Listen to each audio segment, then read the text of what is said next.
which is causing the disease. Dr. Peluso, any other comments on that?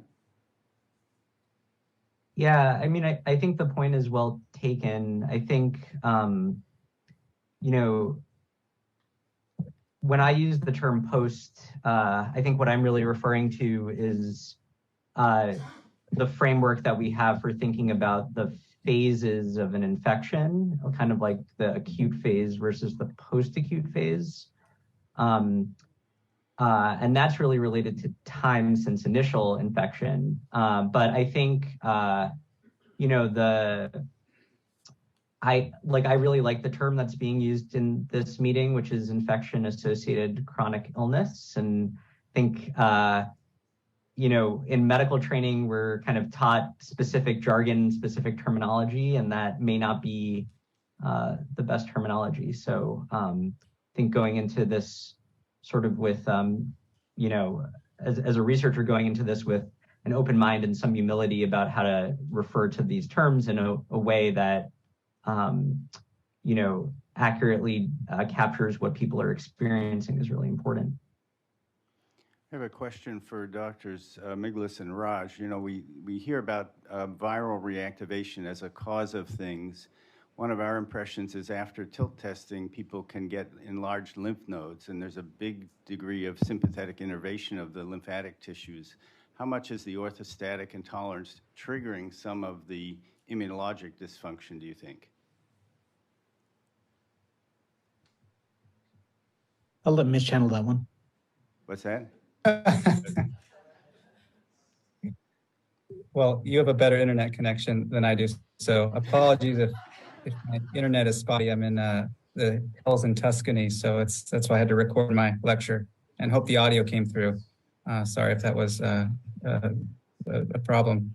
I've actually never heard that question before, and it's a very interesting one.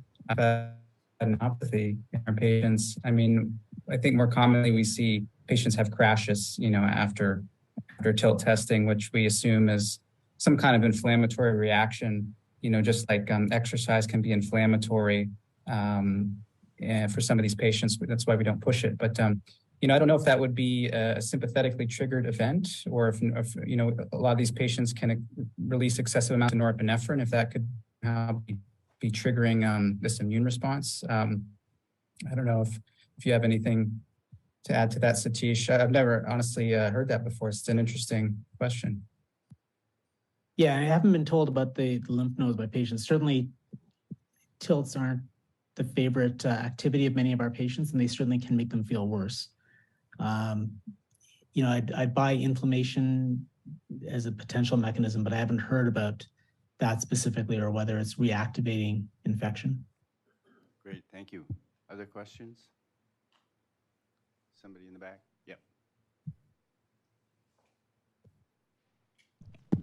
Okay, this is an online question for Dr. Raj. Have you looked at POTS and related orthostatic hypotension syndromes and other chronic conditions, specifically Lyme disease? No. I mean, we haven't formally studied it, but there's no. But I mean, I think there will be some that have it for sure. So, I guess what I'd say is, are there patients that we've seen that have had Lyme? I believe the answer is yes. I presented before at a Lyme meeting, and certainly there are a lot of chronic presentation. A lot of the chronic presentation overlaps significantly with POTS. But I don't know. We haven't done. I don't know of a formal study of, you know, with an incipient cohort just of Lyme looking at exactly the presentations. I'm aware of one study that I think it was a case series by Blair Grubb's group of POTS following Lyme. So there's at least a little bit of literature out there. Yeah.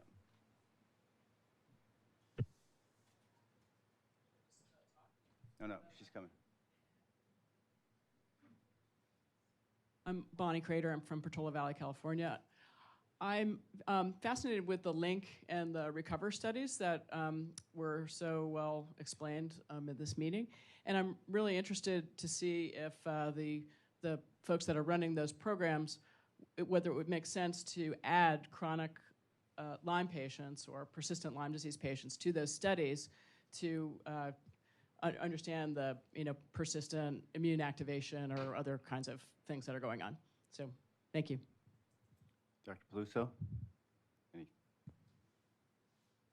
Yeah, I think that that's a great point and a really important point. And I think something that we've, especially over the last year, been thinking more about, I think, as we sort of understand the spectrum of these, infection-associated conditions and how they might interrelate. A lot of these programs would be strengthened by, inclusions of those groups. So we've talked about trying to enroll a subcohort of people with pre-COVID ME, other conditions that might be more prevalent here on the West Coast. But yeah, I'd love to see more opportunities to build out research programs to include sort of the cross-cutting comparisons across these conditions. Very good. Well, listen, I'd like to thank our speakers for a really entertaining and informative second half of the morning. Thank you all for taking the time to